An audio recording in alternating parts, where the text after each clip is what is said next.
Good afternoon and thanks for joining us. I'm Judy Simpson. Welcome to another Flashback Friday edition of Across the Fence. As we celebrate our 60th anniversary, we're looking back at some of the segments and programs in our archive. Today's Flashback takes us 3,300 miles from Vermont to the Galapagos Islands. Former Across the Fence producer Lynn Jarvis traveled to the islands more than 25 years ago, and he filed this report 600 miles off the coast of Ecuador in the Pacific Ocean.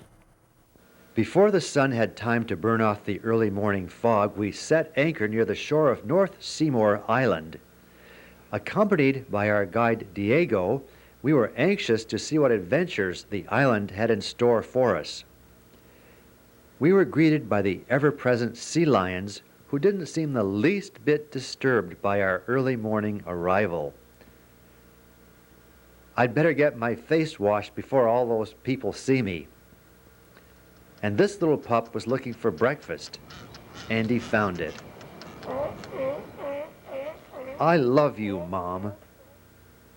Hearing all the commotion of our arrival, the dominant bull appeared on the scene to check on his herd. Deciding that all was in order, he went back into the ocean to look for breakfast. By now the fog had burned off and we could look for frigate birds. Diego told us it was their mating season.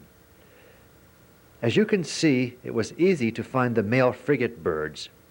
This one puffed out his bright red pouch and scanned the sky, hoping to attract a mate. They sit patiently waiting for a passing female to show some interest. This frigate was not having a good day. We first saw him when we began our tour, and 2 hours later, when we returned, there he was, still waiting. This is the female frigate. She does not have a throat pouch, but is easily recognized by the white feathers covering her breast. These large birds build scruffy nests on the top of bushes. Once a pair has mated, they share nest-sitting responsibilities. Here you see a male with pouch deflated, protecting eggs from the hot Galapagos sun. Seeing these unusual birds on North Seymour was a real thrill for us, but we would soon learn about their cunningness and survival instincts. We're on Santa Cruz Island now, and what you see here is a very fascinating thing. This trail that you see here is the path that a sea turtle made that came in from the sea to lay her eggs. In that circular hole there is where the eggs are deposited. Now coming up is a very dramatic sequence of Mother Nature at her best or her worst. It all begins with these Pacific green sea turtles that swim to shore, where they lay 80 to 100 eggs in the sand like we just saw. After the eggs hatch, these tiny turtles emerge. Their desire to survive is inspiring, and somehow they know they must reach the sea before they are eaten alive by a frigate bird. Only 1 in 200 will survive. We witnessed the emergence of 2 small turtles, and they immediately began their first life journey. Just 3 hours old, they knew what they had to do: get to the sea as quickly as possible. Keen eyesight and easy prey soon had frigate birds soaring overhead. To save the turtles from certain death, we became human bodyguards and shouted at the birds to go away. But with all of that, the frigates persisted. The baby turtle could sense the water getting closer, and with little legs ablur, rushed towards safety. A wave swept over the tiny turtle, and we happily watched it swim into the sea. With frigates overhead, we followed it as far as we could, feeling exhilarated that we had helped Mother Nature save the life of one turtle who had such a desire to live. As we turned to come back, the unspeakable happened. Oh, no! In a flash, the baby turtle's life ended with the snap of the frigate's beak. We named the other turtle Lucky and wondered if it knew the tragic fate of his sibling. We took Lucky back to our boat and after dark, when the frigate birds were asleep, gently placed him in the ocean water and watched him swim away. The Galapagos Islands were visited by Charles Darwin in 1835 and written about in his book, Voyage of the Beagle. Our guide Diego explained how Darwin was able to tell which island a turtle came from by noting the difference in the shape of the shell. This, plus the unique forms of bird life, especially the Galapagos finches, seem to have been pivotal in Darwin's thoughts on the evolution of the species. The Charles Darwin Research Center on Santa Cruz Island now confines its work to maintaining the plant and animal species of the islands, particularly giant land turtles, quite appropriate since the Spanish translation of Galapagos is turtle.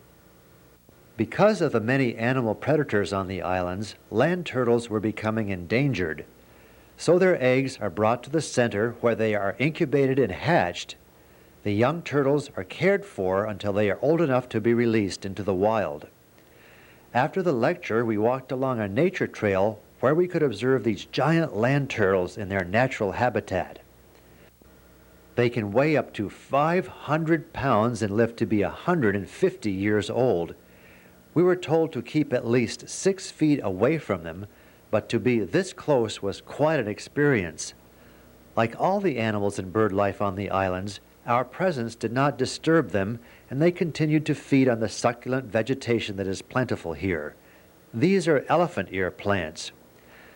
This old-timer seemed bored by our presence, and as he sinks back into his shell, you could hear the air being squeezed out. One of the strangest things that we saw on the Galapagos was the marine iguana. Although looking very frightening, it is completely harmless. A member of the lizard family, it is the only marine lizard in the world. They spend much of their time resting on the rocky shore, soaking in the sun, and just look at those feet. And when they want to feed, they leave the rocks and swim to nearby patches of seaweed and graze until they are full. After lunch, they return to dry off, and have you ever seen a more contented face? They are a ground nesting animal, and the female lays eggs in a burrow that she has dug. But unlike the sea turtles, she stays around the nest to guard against predators.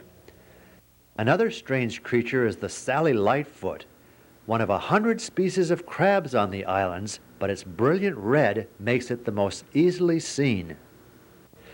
The younger ones are nearly black, but the adults, which reach the size of your hand, are a stark contrast to the algae-covered lava rock where they make their home. About 500 flamingos inhabit all of the Galapagos. We found this nesting pair at Bacchus Bay on the island of Santa Cruz. They live in small, salty lagoons and feed on aquatic insects and crustaceans, which give them their beautiful pink coloring. They build mud nests along the edge of these lagoons, and this pair made a spectacular sight with their reflections in the mirror water. The swallow-tailed gull is another bird found only in the Galapagos. It's the only nocturnal gull in the world. At sundown, it flies out to sea, where it feeds mainly on squid, returning with food for its single chick at dawn. Its large red eyes are well developed for night hunting, and the red feet are purely decorative, but make for quite a distinctive look. And these brown pelicans put on quite a show for us, diving time after time into the water to catch their lunch. They didn't mind us watching or the small black birds trying to steal a meal. They would land on the pelican's head or back, and on rare occasions get a scrap of fish that fell from the pelican's beak. This afternoon we're in St. James Bay, right here on the island of Santiago. Just a few minutes, we're going over there onto the island to try to find some fur seals to see how they differ from the sea lions that we've been seeing here all week. We boarded our dinghy for the short ride to Santiago Island. After landing, Diego gave us an introduction to what we would see there. It was a beautiful view looking across St. James Bay with Santa Cruz Island in the background. The first thing that we saw was a pair of Galapagos hawks. Their coloring made them almost invisible against the rocks and dry grass. After a short walk, we saw a pair of fur seals playing along the shore. Their ancestors came from cold southern regions, and they prefer areas of cool, upswelling water and seek out shady rock overhangs to sleep and raise their young. Brought to near extinction by pelt hunters a century ago, these shy creatures have fully recovered.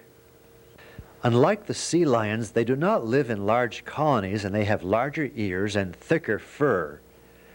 This fur seal was getting too warm and made its way over to the perfect spot to cool off, until someone else had the same idea. After a brief scuffle, they both disappeared into the aqua water. Undisturbed by their antics, this rare lava heron preens itself on a rock outcropping.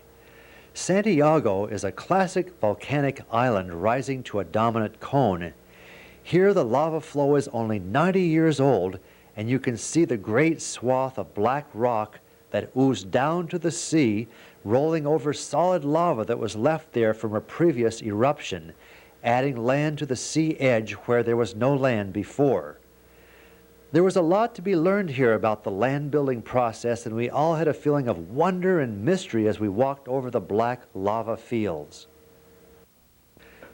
As we climbed back into the dinghy heading back to our tour boat, a young sea lion was there to check things out. It had been a busy and interesting afternoon, and we were all looking forward to relaxing in our evening meal on board the Dorado.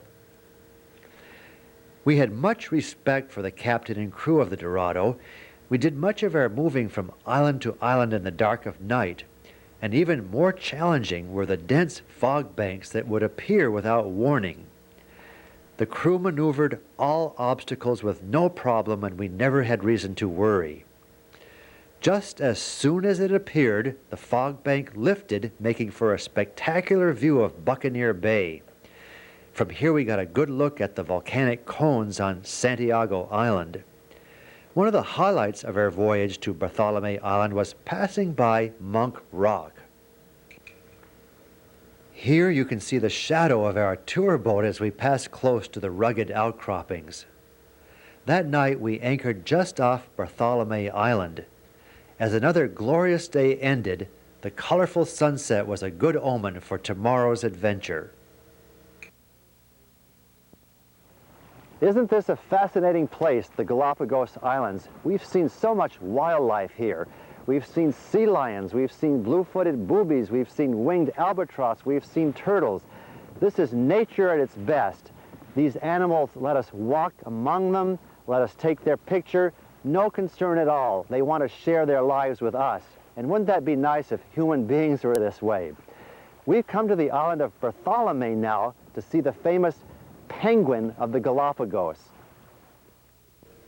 And we didn't have to wait long, for soon Diego saw a Galapagos penguin and he maneuvered the dinghy towards shore for a close-up look.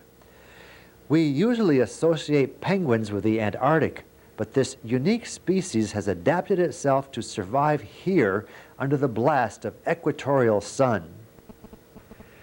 It's the only penguin found outside of southern latitudes and eludes the tropical heat by resting in cool lava caves that this penguin is willing to share with a sleepy sea lion.